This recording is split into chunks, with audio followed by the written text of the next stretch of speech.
من الشيطان الرجيم. بسم الله الرحمن الرحيم. فإن لم تفعلوا ولن تفعلوا فاتقوا النار التي وقودها الناس والحجارة أعدت للكافرين. وبشر الذين آمنوا وعملوا الصالحات أن لهم جنات تجري من تحتها الأنهار كلما رزقوا منها من ثمرة رزقا قالوا هذا الذي رزقنا من قبل وأتوا به متشابها ولهم فيها أزواج مطهرة وهم فيها خالدون.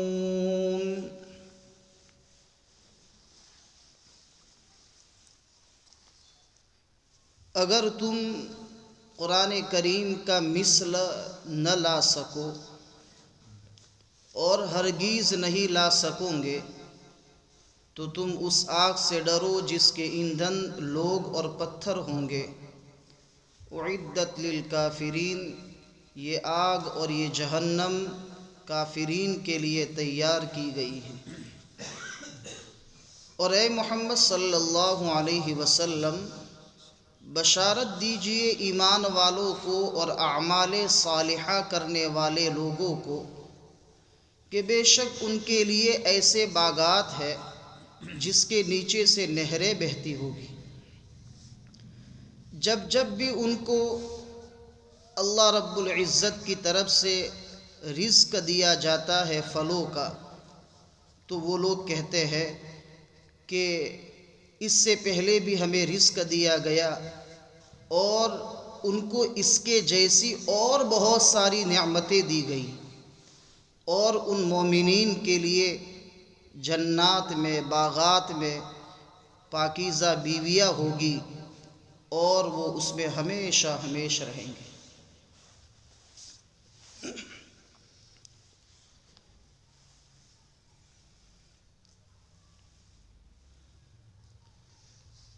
گزشتہ جمعہ کی رات میں قرآن کریم کے اوپر بات چل رہی تھی، اور یہ وعدہ کیا تھا کہ انشاءاللہ آئندہ جمعرات کو اس سے آگے بات کریں گے کہ اللہ رب العزت نے اس قرآن کریم کو نبی کریم صلی اللہ علیہ وسلم کی پاکیزہ ذات پر اتارا. جس نے قرآن کو مانا اس نے نبی کو مانا، اور جس نے نبی کو مانا اس نے اللہ کو مانا. اس لیے 2 آیتوں میں اللہ کی وحدانیت کا ثبوت تھا، اور بعد والی 2 آیتوں میں نبی کریم صلی اللہ علیہ وسلم کی نبوت کا ثبوت تھا. قرآن کریم جب نبی کریم صلی اللہ علیہ وسلم پر نازل ہونے لگا تو مکہ والوں نے قرآن کریم کا انکار کیا عداوت کی وجہ سے. ورنہ قرآن کریم جب ان کے سامنے پیش کیا گیا تو انہوں نے یہ بات تو مان لی کہ یہ کسی انسان کا کلام نہیں، ایسا کلام کوئی انسان نہیں بنا سکتا. کیونکہ نبی کریم صلی اللہ علیہ وسلم مکۃ المکرمہ میں پیدا ہوئے، اور 6 سال کی عمر ہوئی والدہ دنیا سے چلی گئی. 8 سال کی عمر میں دادا چلے گئے، اور پھر اس کے بعد نبی کریم صلی اللہ علیہ وسلم کی کفالت آپ کے چچا ابو طالب نے کی. نبی کریم صلی اللہ علیہ وسلم 2 سفر ملک شام کے کیے نبوت تک، اس کے علاوہ مکہ سے باہر کوئی سفر بھی نہیں کیا۔ مکہ کی زمین پتھریلی زمین تھی اور وہاں پر کوئی علم کے حاصل کرنے کا کوئی ایسا ذریعہ بھی اور کوئی ایسے ماہرین علماء اور ایسے جو راہبین، یعنی جو عیسائی مسلک کے جو بڑے عالم ہوتے ہیں ان کو راہب کہتے ہیں، کوئی راہبین بھی مکہ میں نہیں تھے۔ تو نبی کریم صلی اللہ علیہ وسلم نے کسی سے کسی بھی طرح کا کوئی علم حاصل کیا نہیں، اور سب کے درمیان میں رہے، اور جیسے ہی 40 سال کی عمر ہوئی اور آپ کی زبان سے ایسا کلام پھوٹ پڑا کہ دنیا عاجز رہی۔ تو اگر آپ لوگ انکار کرتے ہیں، اللہ تعالیٰ فرماتے ہیں کہ اگر آپ لوگ اس کلام کا انکار کرتے ہیں، جس نبی پر میں نے جو قرآن جو کلام اتارا ہے، اس نبی کی پوری زندگی آپ کے سامنے ہے، اور تم میں ایسے لوگ بھی ہیں جو ملک شام بکثرت سفر کرتے ہیں۔ نضر ابن الحارث تھا، ابو سفیان وغیرہ بکثرت بڑے تاجر تھے مکے کے، بڑے ماہر تاجر میں سے ماہر تاجروں میں ان کا شمار اور بہت مالدار تھے۔ تو چلو شام میں علماء ہے، شام میں جو ہے عیسائی مسلک کے بڑے بڑے ماننے والے لوگ ہیں، تو وہاں پر جا کر یہ لوگ یعنی بکثرت جاتے ہیں، تو علم تو ان کو حاصل کرنا چاہیے تھا، تو نبی کریم صلی اللہ علیہ وسلم سے اچھا کلام تو یہ لوگ پیش کرتے، آپ صلی اللہ علیہ وسلم نے کیسے پیش کر دیا؟ حالانکہ وہ لوگ پیش کر سکے نہیں۔ معلوم ہوا کہ قرآن کسی انسان کا کلام نہیں ہے بلکہ یہ اللہ کا کلام ہے۔ اب اللہ نے کیا کہا؟ فَأْتُوا بِسُورَةٍ مِّن مِّثْلِهِ، قرآن کے جیسی ایک سورت لاؤ۔ اب انہوں نے لا تو نہیں سکتے، لیکن انہوں نے کوشش یہ کی کہ ہم عرب والے لوگ اور عربی زبان کو فصاحت اور بلاغت کے ساتھ جاننے والے لوگ، تو انہوں نے بڑے بڑے عربی زبان کے ماہرین کو بلایا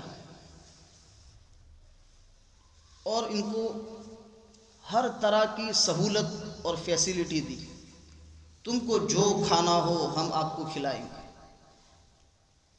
اور آپ لوگ صرف ایک کام کرنا ہے، یہ قرآن ہے اس کے جیسا آپ کو کلام لانا ہے، تاکہ ہم نبی کریم صلی اللہ علیہ وسلم کے سامنے یہ دعویٰ کر سکے کہ یہ قرآن اس کے جیسا ہم بھی بنا سکتے ہیں۔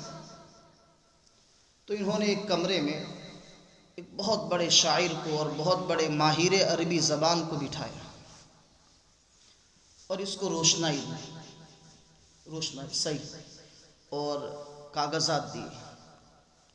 اب اس کے سامنے مختلف قرآن کریم کی آیات پیش کی، کہا کہ یہ آیت قرآن کریم کی ہے، اب اس کے جیسا بناؤ تاکہ ہم نبی کریم صلی اللہ علیہ وسلم کو نیچا دکھا سکیں،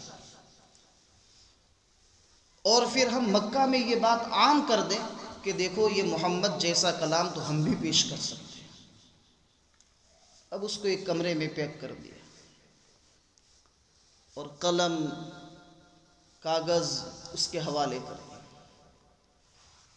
اب یہ شخص لکھ رہا ہے اور پھر اس کے بعد جب قرآن کی آیات سے ملاتا ہے تو قرآن کی کسی نہ کسی آیت سے اس کا لکھا ہوا ٹکرا جاتا ہے، تو کہا کہ یہ نہیں چلے گا، یہ تو قرآن میں ہے، ایسا کلمہ قرآن میں اللہ نے استعمال فرمایا ہے، میں ایسا کلام پیش کروں کہ جو قرآن میں نہ ہو اور قرآن جیسا ہو۔ اس نے کاغذ پھاڑ دیا، دوسرا کاغذ لکھا، اس میں بھی دیکھا کہ قرآن کریم سے کوئی نہ کوئی ٹکرا رہا ہے، لکھتا رہا، کاغذات پھاڑتا رہا، حتیٰ کہ جس کمرے میں بیٹھا تھا وہ پورا کمرہ کاغذوں سے، پھٹے ہوئے کاغذات سے بھر گیا، لیکن اس کے پاس کوئی ایسی قرآن کریم کے خلاف کوئی ایسی آیت وہ نہ بنا سکا کہ کہ جو نبی کریم صلی اللہ علیہ وسلم کے سامنے حجت بنا کر پیش کر سکے اور کافروں کا سر اونچا ہو سکے۔ اخیر میں اس نے کچھ آیتیں بنائی، القاریعۃ القاریعۃ ما القاریعہ وما ادراک ما القاریعہ، اس کو سامنے رکھتے ہوئے اس نے بنایا الفیل ما الفیل وما ادراک ما الفیل لہ خرطوم طویل۔ تو مکہ کے بڑے بڑے لوگ اس کے پاس گئے، کہا کہ اب تو قرآن کریم کے جیسا اس نے کلام بنا دیا ہوگا، اتنا بڑا عربی زبان کا ماہر ہے اور اتنا بڑا شاعر ہے۔ تو انہوں نے دیکھا، کہا کہ لاؤ بتاؤ بھئی کیا بنایا؟ انہوں نے بتایا الفیل ما الفیل، ہاتھی، ہاتھی کیا ہوتا ہے، وما ادراک ما الفیل، آپ کو کیا پتا کہ ہاتھی کیسا ہوتا ہے، لہو خرطوم طویل، اس کی لمبی دم ہوتی ہے۔ اب اس نے بنایا القاریعۃ ما القاریعۃ وما ادراک ما القاریعہ کے مقابلے میں۔ تو کافی لوگ کہنے لگے، کہا کہ تیرے پیچھے ہم نے اتنا خرچ کیا، تجھے اتنی سہولتیں اور فیسلٹیاں دی، اور ہم تو اس امید پر تھے کہ تو قرآن کا مقابل اور قرآن کریم کے چیلنج کو پورا کرے گا، اور تو نے تو کیسا بنایا ہے، ہاتھی، ہاتھی کیا ہوتا ہے، آپ کو کیا پتا کہ ہاتھی کیسا ہوتا ہے، اس کی لمبی دم ہوتی ہے۔ ارے قرآن کریم میں دیکھ اللہ رب العزت نے کیسا فرمایا، القاریعہ، کھڑکھڑا دینے والی آواز۔ وہ کیا ہے کھڑکھڑا دینے والی آواز؟ اے محمد آپ کو کیا معلوم کہ وہ کھڑکھڑا دینے والی اور لڑکھڑا دینے والی آواز کیا ہے؟ یہ وہ دن ہے جو کھڑکھڑا دینے والا وہ دن ہے کہ جس دن پہاڑ روئی کی طرح ہواؤں میں اڑیں گے، اور بادل ٹوٹ پھوٹ کر اور آسمان ٹوٹ پھوٹ کر گر جائے گا۔ اس دن لوگوں کو جمع کر کے ان کے نام اعمال کو ترازو میں تولا جائے گا، اور جس کا نام اعمال اور جس کے نام اعمال زیادہ ہوں گے تو اس کا ترازو وزنی ہوگا اور وہ جنت میں جائے گا، اور جس کے ترازو ہلکے ہوں گے وہ جہنم میں جائے گا۔ ایک طرف اللہ کا یہ پیغام اور آخرت کا ایک عجیب و غریب منظر، اور تو کہہ رہا ہے کہ الفیل ما الفیل۔ بہرحال اس کے بعد کفاروں نے یہ سوچ لیا کہ قرآن کریم کا مقابل نہیں پیش کر سکتے، انہوں نے ہتھیار ڈال دیے، اور پھر یہ سوچا کہ اب محمد صلی اللہ علیہ وسلم پر ہم ایمان تو نہیں لائیں گے، لیکن اب قرآن کریم کا مثل ہم پیش کر سکیں گے ایسا دعویٰ بھی نہیں کریں گے۔ البتہ ہم اتنا کریں گے کہ لوگوں کو نبی کریم صلی اللہ علیہ وسلم کے پاس جانے سے روکیں گے، کیونکہ قرآن کریم، دوسری بات یہ ہے کہ چلو قرآن کریم کو وہ یعنی قرآن کریم کا بدل پیش نہ کر سکے، اس کے جیسا کلام تو نہ لا سکے اور نہ کوئی لا سکتا ہے۔ اور گزشتہ جمعرات کو میں نے یہ کہا تھا کہ اللہ کو چھوڑ کر فرشتے، انبیاء اور تمام انس و جن جمع ہو کر کے قرآن کی ایک صورت پیش کرنا چاہے تو نہیں کر سکتے۔ عجیب، اللہ تعالیٰ نے یہ قرآن معجزہ یہ ہمارے لیے باقی رکھا ہے، یہ زندہ اور جاوید معجزہ ہے۔ بلکہ بدل تو پیش نہ کر سکے، قرآن کریم کا ایک حرف بدل نہ سکے، ایک حرف کو آگے پیچھے نہ کر سکے۔ حضرت ابوبکر صدیق رضی اللہ تعالیٰ عنہ کے زمانے میں انطاکیہ شہر سے ایک وفد آیا، شہر انطاکیہ سے۔ وہ لوگ آئے اور حضرت ابوبکر صدیق رضی اللہ تعالیٰ عنہ کے سامنے یوں کہنے لگے، بہت سارا پیسہ لے کے، بہت سارا پیسہ، اور کہا کہ یہ پیسے قبول کرو۔ تو حضرت ابوبکر صدیق رضی اللہ تعالیٰ عنہ نے فرمایا کہ بھئی کس چیز کے پیسے؟ کہا کہ قرآن کریم میں تھوڑا اونچ نیچ کرنا ہے، قرآن کریم میں تھوڑا اونچ نیچ کرنا ہے تھوڑا۔ حضرت ابوبکر صدیق رضی اللہ تعالیٰ عنہ نے پوچھا کہ بھئی کیا اونچ نیچ کرنا ہے، کیا ہے؟ تو کہا کہ سورہ کہف میں 16ویں پارے کے پہلے ہی صفحے پر ایک آیت ہے، فَأَبَوْا أَن يُضَيِّفُوهُمَا، فَأَبَوْا أَن يُضَيِّفُوهُمَا، اس کو فَأَتَوْا أَن يُضَيِّفُوهُمَا کرنا ہے۔ با کا جو نقطہ ہے نا اس کو ہٹا کر اس کی جگہ پر اتو، 2 نقطے اوپر لگا دینے ہیں، باقی بات تو ویسا کا ویسا رہے گا، نیچے کا نقطہ ہٹا دو اور اوپر 2 نقطے لگا دو، تو فَأَبَوْا کی جگہ پر کیا ہو جائے گا؟ فَأَتَوْا۔ تو کہا کہ بھئی کیوں؟ اب یہ واقعہ سمجھو کہ وہاں کیوں یہ انطاکیہ والے کیوں آئے تھے۔ سورہ کہف میں ایک واقعہ ذکر کیا ہے اللہ رب العزت نے، حضرت موسیٰ علیہ السلام اور حضرت خضر کا، حضرت خضر اور حضرت موسیٰ، لمبا چوڑا واقعہ ہے لیکن میں خالی خلاصہ پیش کروں۔ یہ دونوں انہوں نے ایک سفر کیا۔ حضرت موسیٰ علیہ السلام کو اللہ نے جو علم دیا تھا وہ علم الگ تھا، اور حضرت خضر علیہ السلام کو جو اللہ نے علم دیا تھا وہ علم الگ تھا۔ وہ حضرت موسیٰ علیہ السلام کو علم الاحکام دیا تھا، اور حضرت خضر علیہ السلام کو علم لدنی اور علم وہبی دیا تھا، اور اس کو علم تکوینی بھی کہتے ہیں، علم تکوینی۔ تو یہ دونوں نے سفر کیا، اور جس میں ایک جگہ پر گئے تو ایک کشتی والے نے دونوں کو فری میں بٹھایا، کہا پیسے نہیں لینے، اچھے لوگ دکھتے ہو۔ تو حضرت خضر علیہ السلام نے اس کشتی کو توڑ دیا، اس کو ایک سوراخ کر دیا۔ تو حضرت موسیٰ علیہ السلام نے کہا یار اس نے فری میں بٹھایا اور اوپر سے اس کی کشتی کا نقصان کرتے ہو۔ وہ وعدہ ہوا تھا کہ بولنے کا نہیں، لیکن حضرت موسیٰ علیہ السلام بولتے رہتے تھے۔ پھر دوسرا ایک واقعہ یوں ہوا کہ ایک بچہ کھیل رہا تھا، اس کو بلایا اور اس کی گردن مروڑ دی اور اس کو مار دیا حضرت خضر علیہ السلام نے۔ اور تیسرا واقعہ جو ہوا تھا جس میں یہ فَأَبَوْا کا ذکر ہے کہ شہر انطاکیہ یہ دونوں اللہ کے بہت بڑے نبی دونوں پہنچے، تو ان دونوں کو بہت بھوک لگی تھی۔ تو بھوک لگی تو بستی والوں سے کہا کہ بھئی ہماری مہمان نوازی کرو، ہم مسافر ہیں اور آپ کی بستی میں آئے ہیں تو ہمیں کچھ کھلاؤ۔ تو بستی والوں نے جو ہے انکار کر دیا، کہا کہ ہم تمہاری مہمان نوازی نہیں کریں گے۔ تو فَأَبَوْا أَن يُضَيِّفُوهُمَا اس کا ترجمہ ہوتا ہے کہ بستی والوں نے ان 2 نبیوں کی مہمان نوازی سے انکار کر دیا، اور اگر فَأَبَوْا کی جگہ پر فَأَتَوْا پڑھے تو یوں ترجمہ ہوگا کہ وہ بستی یعنی شہر انطاکیہ والوں نے ان دونوں کی مہمان نوازی کر دی۔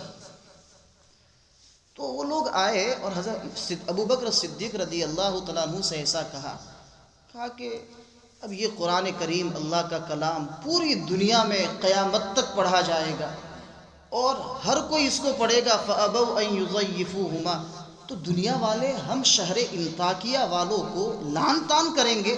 کہا کہ اتنے بڑے اللہ کے 2 نبی ان کے شہر میں آئے اور انہوں نے کھانا تک نہیں کھلایا، اس لیے آپ فَأَبَوْا کی جگہ پر کیا کر دو، فَأَتَوْا کر دو۔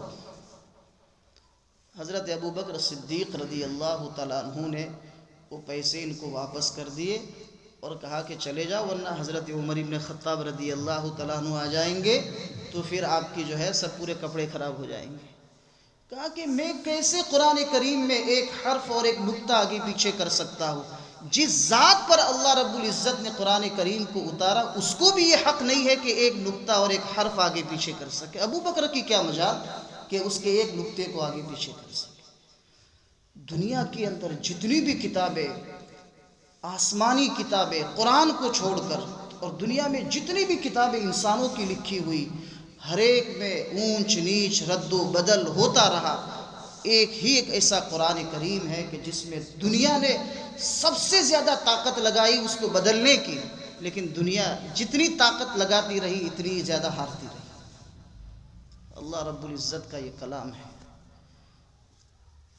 یہ ایسا کلام ہے کہ اللہ تعالیٰ نے اس میں مٹھاس رکھی. وَخَيْرُ جَلِيسٍ، علامہ شاطبی رحمۃ اللہ علیہ فرماتے ہیں کہ وَخَيْرُ جَلِيسٍ لَا يُمَلُّ حَدِيثُهُ وَتَرْدَادُهُ يَزْدَادُ فِيهِ تَجَمُّلًا، کہ یہ ایسا بہترین ساتھی ہے، قرآن کریم ایسا بہترین ساتھی ہے کہ اس کے پاس بیٹھتے ہیں تو کبھی اکتاہٹ پیدا نہیں ہونے دیتا. وَتَرْدَادُهُ يَزْدَادُ فِيهِ تَجَمُّلًا، اور جتنا تم اس کو پڑھتے رہو گے اس کے اندر حسن و جمال پیدا ہوتا رہے گا. علماء نے لکھا ہے کہ اس کا ایک معجزہ تو یہ ہے کہ دنیا کی کوئی بھی کتاب تمہیں کتنی ہی اچھی کیوں نہ لگے، تم اس کو 10 بار پڑھو، 20 بار پڑھو، 50 بار پڑھو، تو آخر کار ایک وقت آئے گا کہ آپ کہیں گے بھئی تو بہت پڑھ لی ہے. دل آپ کا اگتا جائے گا کہ بس اب اس کو اب نہیں پڑھنا. لیکن قرآن کریم ایک ایسا کلام ہے اللہ رب العزت کا کہ تم جتنا پڑھو گے تمہیں اور لذت اور مزہ آئے گی اور پڑھنے کا جی چاہے گا. اس سے بڑھ کر اور کیا معجزہ ہو سکتا ہے؟ ہزاروں معجزے ہیں، لوگوں نے اپنی نگاہوں سے معجزے دیکھے. مصر کے گورنر تھے، وزیر اعظم، ان کو فرانس میں میٹنگ کے اندر بلایا گیا تو وہاں سب کمیونسٹ لوگ جمع تھے. تو میٹنگ کے بعد ان سے ملاقات کی مصر کے وزیر اعظم سے، اور وہ مسلمان تھے. تو وہاں کے فرانس کے بادشاہ نے اور وہاں کے وزیر اعظم نے کہا کہ کیا اسلام کو قبول کیا ہے آپ لوگوں نے اور اسلام میں حکومت بنانا چاہتے ہیں، تم لوگ کمیونسٹ حکومت قائم کر دو، ہم تمہاری مکمل مدد کریں گے، اور تم کہو اتنے پیسے آپ کو دیں گے. تو مصر کے گورنر نے اس وقت تو کوئی جواب نہیں دیا، لیکن جب دوسرے سال میٹنگ میں ان کو بلایا گیا تو انہوں نے حضرت قاری عبدالباسط رحمۃ اللہ علیہ کو اپنے ساتھ لیا. قاری عبدالباسط صاحب سے کہا کہ آپ کو میرے ساتھ فرانس چلنا ہے. حضرت قاری عبدالباسط صاحب خود لکھتے ہیں کہ میں تعجب میں پڑ گیا کہ وہاں سیاسی لوگوں کا جمگٹا اور سیاسی عنوان پر اور سیاسی موضوع پر ان کی گفتگو، اور میں تو ایک قرآن کریم کا طالب علم، میرا وہاں کیا کام کہ مجھے مصر کا گورنر اور مصر کا وزیر اعظم مجھے اپنے ساتھ فرانس لے کے جا رہا ہے. پھر اس کے بعد بہرحال وزیر اعظم کا حکم تھا تو حضرت قاری عبدالباسط صاحب رحمۃ اللہ علیہ ان کے ساتھ گئے، فرانس گئے. تو مصر کے وزیر اعظم نے وہاں کے وزیر اعظم سے کہا کہ جب ہماری مجلس شروع ہو، بڑے بڑے لوگ، سیاسی لوگ جمع تھے، تو کہا کہ جب ہماری مجلس شروع ہو تو یہ میرے ساتھ جو شخص آئے ہیں وہ تھوڑی دیر اپنا مذہبی کتاب کی تلاوت کریں گے، مذہبی کتاب کی تلاوت کریں گے. اب قاری عبدالباسط صاحب، اللہ رب العزت نے ان کو جو قرآن کریم کے پڑھنے کی جو صلاحیت اللہ تعالیٰ نے عطا فرمائی تھی وہ تو ہر کوئی جانتا ہے. اب انہوں نے مجلس میں بیٹھ کر مائک کے سامنے آ کر قرآن کریم کی تلاوت شروع، اور مصر کے وزیر اعظم جو تھے وہ سب کے چہرے دیکھ رہے تھے، ہر ایک کی آنکھوں میں سے آنسو گر رہے تھے، حالانکہ سب کمیونسٹ، سب کافر اور مشرک بیٹھے ہیں، اور قاری عبدالباسط صاحب قرآن کریم کی تلاوت کر رہے اور ہر ایک کی آنکھوں میں سے آنسو گر رہے. تلاوت ختم ہوئی. مصر کے وزیر اعظم نے لوگوں سے پوچھا کہ بھائی یہ جو کتاب پڑھی گئی یہ قرآن کریم ہے اور اسلامی کتاب ہے، اللہ تعالیٰ کا کلام ہے.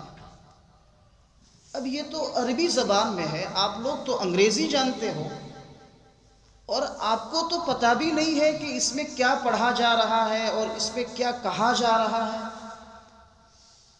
تو لوگوں نے کہا کہ حقیقت میں ہمیں سمجھ میں تو نہیں آ رہا تھا کہ کیا ہو رہا ہے اور کیا کہا جا رہا ہے اس میں، لیکن یہ جو پڑھ رہے تھے اس کی تاثیر یہ تھی کہ سیدھا ہمارے دل کے اوپر اثر کر رہا تھا، اور ہم نہ چاہتے ہوئے بھی ہمارے آنکھوں میں سے آنسو نکل رہے تھے۔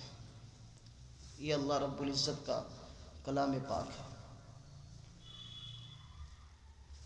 مکہ سے جب مظلوم جو صحابہ ایمان لائے تھے مکی زمانے میں، مکہ کے کافر بہت پریشان کرتے تھے، تو انہوں نے ایک ہجرت کی تھی، ہجرت مدینہ سے پہلے حبشہ کی طرف۔ نبی کریم صلی اللہ علیہ وسلم نے فرمایا تھا ان ایمان لانے والے صحابہ کو، کہا کہ آپ لوگ ایک کام کرو، یہ لوگ آپ پر بہت ظلم ڈھا رہے ہیں، تو آپ لوگ حبشہ ایتھوپیا، جس کو آج کے دور میں ایتھوپیا کہتے ہیں، آپ حبشہ کی طرف ہجرت کر لو۔ وہاں کا جو بادشاہ ہے جس کا نام اصحمہ تھا، وہ بادشاہ جو ہے کسی نہ کسی حد تک اہل کتاب ہے۔ اہل کتاب کا مطلب یہ ہے کہ وہ انجیل پر، آسمانی کسی کتاب پر ایمان رکھنے والے کو اہل کتاب کہتے ہیں، تو وہ انجیل کے اوپر ایمان رکھتا ہے، تو اسلام کی کچھ باتیں تو وہ جانتا ہے، اس لیے ہو سکتا ہے کہ وہ تمہارے ساتھ تم کو پناہ دے اور تمہاری جو ہے حفاظت کرے۔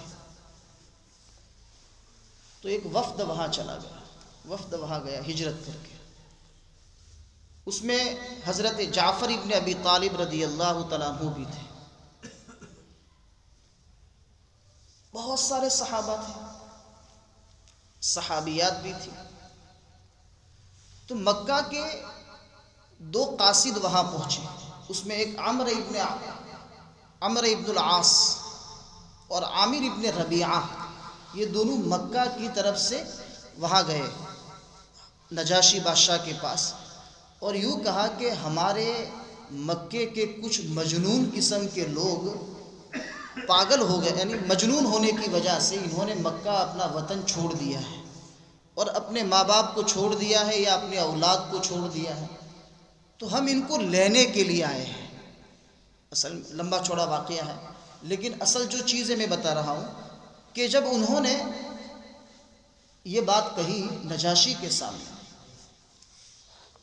تو نجاشی نے تحقیق کی، تو حضرت جعفر ابن ابی طالب رضی اللہ تعالیٰ عنہ اور ان کے وفد کو، صحابہ کو بلایا نجاشی نے۔ جعفر ابن ابی طالب رضی اللہ تعالیٰ عنہ نے ان کے سامنے پوری حقیقت بیان کی کہ بھئی ہم کوئی جو ہے پاگل نہیں ہے، اور ہم نے اپنے ماں باپ وغیرہ کو چھوڑ کر ہم نے ہجرت نہیں کی، بلکہ پہلے ہم لوگ بتوں کی عبادت کرتے تھے، نبی کریم صلی اللہ علیہ وسلم کے آنے کے بعد ہم ایک اللہ کی عبادت کرنے لگے۔ پہلے ہم لڑکیوں کو زندہ دفن کر دیتے تھے، اب نبی کریم صلی اللہ علیہ وسلم نے ہمیں اسلامی احکامات بتائے۔ ہم نماز نہیں پڑھتے تھے، بتوں کے نام پر سجدہ کرتے تھے، اب ہم ایک اللہ کے سامنے سجدہ کرتے ہیں۔ تو نجاشی تو وہ تو اہل کتاب تھے، آسمانی کتاب کا علم ان کے پاس تھا، تو انہوں نے کہا کہ آپ تو بڑے اچھے لوگ ہیں، اور یہ لوگ تو آپ کے بارے میں ایسا ایسا کہتے ہیں، تم لوگ امن سے رہو، تمہیں کوئی تکلیف نہیں پہنچائے گا۔ تو یہ جو دو قاصد تھے مکہ کے کافر کی طرف سے، یہ دونوں بعد میں ایمان لے آئے، لیکن اس وقت مومن نہیں تھے، عمرو ابن العاص۔ پھر اس کے بعد جب دوسرے دن انہوں نے عمرو ابن عاص رضی اللہ تعالیٰ عنہ نے، جو اس وقت ایمان نہیں لائے تھے، بعد میں ایمان لائے، تو انہوں نے کہا کہ میں کل نجاشی کے سامنے ایسی بات کہوں گا کہ نجاشی ان کو نکال دیں گے۔ تو ان لوگوں نے کہا کہ یہ لوگ حضرت مریم رضی اللہ تعالیٰ عنہ کے بارے میں غلط باتیں کہتے ہیں، چونکہ وہ بادشاہ عیسائی تھا، تو حضرت مریم رضی اللہ تعالیٰ عنہ کے بارے میں یہ لوگ غلط باتیں کرتے ہیں، ایسا کہوں گا تو یہ بادشاہ ان کو نکال دے گا۔ تو حضرت جعفر ابن ابی طالب رضی اللہ تعالیٰ عنہ کو اور ان کے وفد کو بلایا، کہا کہ بھئی حضرت مریم رضی اللہ تعالیٰ عنہ اور حضرت عیسیٰ علیہ السلام کے بارے میں آپ کا کیا خیال ہے؟ تو تو حضرت جعفر ابن ابی طالب رضی اللہ تعالیٰ عنہ نے سورہ مریم کی چند آیتیں پڑھی. تو جیسے ہی وہ آیتیں پڑھی تو بڑے بڑے راہب، بڑے بڑے علماء اس نے بلائے تھے. تو جیسے ہی لوگوں نے یہ آیتیں سنی تو سب کی آنکھوں میں سے آنسو نکل گئے اور یہ کہا کہ یہ جعفر ابن ابی طالب جو کہہ رہے ہیں وہ بالکل صحیح کہہ رہے ہیں. پھر نجاشی کی آنکھوں میں سے بھی آنسو گر رہے تھے اور پھر انہوں نے ایک چھڑی ہاتھ میں لی اور کہا، لکیریں بنا کر کہا کہ محمد صلی اللہ علیہ وسلم جو کہہ رہے ہیں یہ وہی باتیں ہیں جو عیسیٰ علیہ السلام کہہ کر گئے. اس لیے ان مسلمانوں کو میں کفار کے حوالے نہیں کروں گا اور سکون کے ساتھ رہے. تو قرآن کریم نے صحابہ کرام رضوان اللہ تعالی علیہم اجمعین کو جو مقام دیا وہ کتابوں میں ہم پڑھتے بھی ہیں اور سنتے بھی ہیں. اسی قرآن کریم نے پوری دنیا کے اندر ایک انقلاب پیدا کر دیا، پوری دنیا میں انقلاب پیدا کر دیا. اور سب سے بڑی بات یہ ہے کہ یہ قرآن کریم ایسا کلام ہے کہ جس میں ماضی کی بھی خبریں ہیں، یعنی گزرے ہوئے زمانے کی بھی خبریں ہیں اور آئندہ زمانے کی بھی خبریں ہیں. اب یہ تو وہی نازل کر سکتا ہے جو عالم الغیب ہو، پچھلا بھی جانتا ہو اور اگلا بھی جانتا ہو. دنیا والے کوئی بھی کلام لکھیں گے تو وہ تو وہی لکھیں گے جو ان کی نگاہوں کے سامنے ہے. اس لیے قرآن کریم کا مثل کسی بھی حال میں پیش نہیں کر سکیں گے، نہ کر سکے اور نہ تا صبح قیامت کر سکیں گے انشاءاللہ. اب جب نہیں کر سکوں گے ولن تفعلوا، اور ہرگیز نہیں کر سکوں گے، تو پھر قرآن کریم کا انکار کیوں کرتے ہو؟ اس لیے کہ قرآن کریم کا انکار کرو گے تو نبی کا انکار ہوگا، اور نبی کا انکار کرو گے تو اللہ کا انکار ہوگا، اور اللہ کا انکار کرنے والا جہنم میں جائے گا. تو اللہ نے فرمایا اس آگ سے ڈرو جس کے ایندھن لوگ اور پتھر ہوں گے. جس کے ایندھن یعنی جہنم کو جلایا جائے گا لوگوں سے اور پتھروں سے. پتھر سے کیا مراد ہے اس کے بارے میں مختلف اقوال ہے، لیکن سب سے صحیح قول یہ ہے کہ اس سے وہ پتھر مراد ہے جس کی یہ کافر لوگ عبادت کرتے ہیں، پوجا کرتے ہیں. یعنی جن پتھروں کو اپنا معبود سمجھتے ہیں ان پتھروں کو اللہ تعالیٰ جو ہے جہنم میں ڈالیں گے. حالانکہ پتھر میں جان نہیں ہے.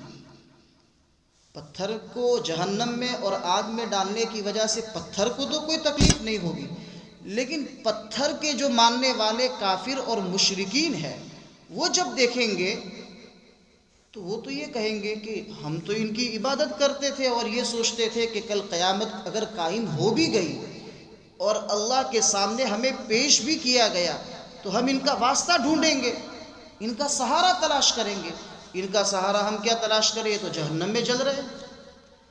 اس لیے اللہ تعالیٰ کفار اور مشرکین کو کوئی عذر بیان کرنے کا موقع نہیں دیں گے. اس لیے اللہ تعالیٰ پتھروں کو بھی کیا کریں گے؟ جہنم میں ڈال دیں گے.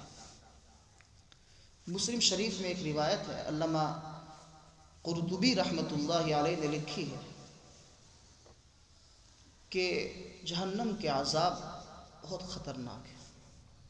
ہر وقت اللہ رب العزت سے جہنم کے عذاب سے پناہ مانگنی چاہیے. نبی کریم صلی اللہ علیہ وسلم معصوم ہونے کے باوجود جہنم کے عذاب سے پناہ مانگا کرتے تھے.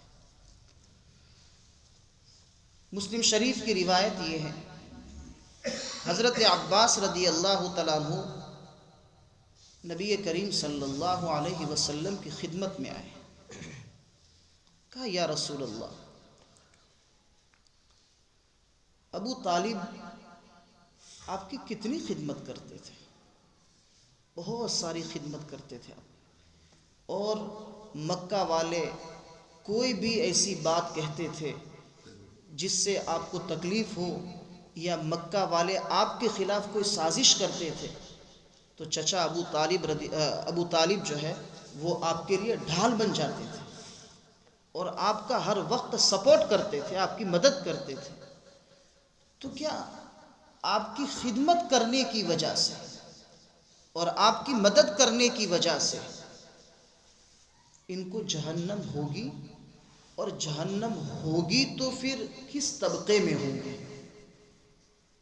تو نبی کریم صلی اللہ علیہ وسلم نے فرمایا کہ وہ جہنم میں ہے، ابو طالب کیا ہے؟ جہنم میں ہے، اور ان کو ایک نالی میں کھڑا کیا جاتا ہے، اور اس نالی میں، جیسے نالی میں سے پانی گزرتا ہے، تو اس نالی میں جس میں وہ ان کو کھڑا کیا جاتا ہے، اس کے اوپر والے حصے میں لوہے کو پگھلایا جاتا ہے، اور لوہا جب پگھل جاتا ہے تو پانی کی طرح اس نالی میں سے چلتا ہے، اور ان کے ٹخنوں کے قریب، یعنی ٹخنوں تک آتا ہے، اور وہاں سے گزرتا ہے، اور یہ عذاب ان کو ہوتا رہتا ہے۔ اور یہ میری دعا کی وجہ سے میں نے ان کے لیے اللہ تعالیٰ سے عذاب میں تخفیف اور ہلکا پن کی میں نے اللہ سے دعا کی تھی، تو یہ ہلکا عذاب ہے۔ اور ایک روایت میں ہے کہ ان کو جہنم کے جوتے پہنائے جاتے ہیں، اور جس کو جہنم کے جوتے پہنائے جائیں گے، اس جوتوں کا اثر یہ ہوگا کہ اس جوتے کی وجہ سے اس کے سر کی کھوپڑی کھولنے لگے گی، اتنے سخت جہنم کے جوتے ہوں گے۔ اور یہ جہنمی کا سب سے ہلکا عذاب، اور جس جہنمی کو یہ جوتی پہنائی گئی ہے، وہ جہنمی یہ کہے گا کہ شاید کہ میرے جتنا عذاب کسی اور کو ہوتا ہوگا۔ اللہ اکبر۔ تو جہنم کا ادنا سا عذاب بھی اتنا خطرناک ہے کہ جہنمی خود یہ سوچے گا کہ اتنا سنگین اور اتنا سخت عذاب شاید کہ میرے علاوہ کسی کو نہیں ہوتا ہوگا، حالانکہ وہ جہنم کا سب سے ہلکا عذاب ہے۔ تو اللہ تعالیٰ فرماتے ہیں وقودها الناس، جس کے ایندھن لوگ اور پتھر ہوں گے، ایسی جہنم اور ایسی آگ سے بچو، اور یہ کافرین کے لیے تیار کی گئی ہے۔ کافرین یہاں چونکہ اوپر قرآن کریم کے منکرین ہیں، کافرین چونکہ اللہ تعالیٰ کے کلام کے منکر ہیں، جب کلام کے منکر ہے تو نبی کے منکر ہے، نبی کے منکر ہے تو اللہ کے منکر ہے، تو یہ کافر مراد ہے، یعنی یہ منکرین مراد ہے، جو اللہ اور اس کے رسول صلی اللہ علیہ وسلم کا انکار کرتے ہیں، ان کے لیے اللہ رب العزت نے جہنم کو تیار کیا ہے۔ اللہ تعالیٰ جہنم کے عذاب سے ہم سب کی اور پوری امت مسلمہ کی حفاظت فرمائے، جنت الفردوس میں اعلیٰ مقام نصیب فرمائے، اخلاص اور اصلاح عمل کا جذبہ عطا فرمائے، ایمان کی موت تلک حفاظت فرمائے، ایمان میں روز افزو ترقی ہوتے رہے، ایسے غیب سے شکلیں اور صورتیں اللہ تعالیٰ پیدا فرمائے۔ سبحان ربک رب العزت عما یصفون وسلام علی المرسلین والحمد للہ۔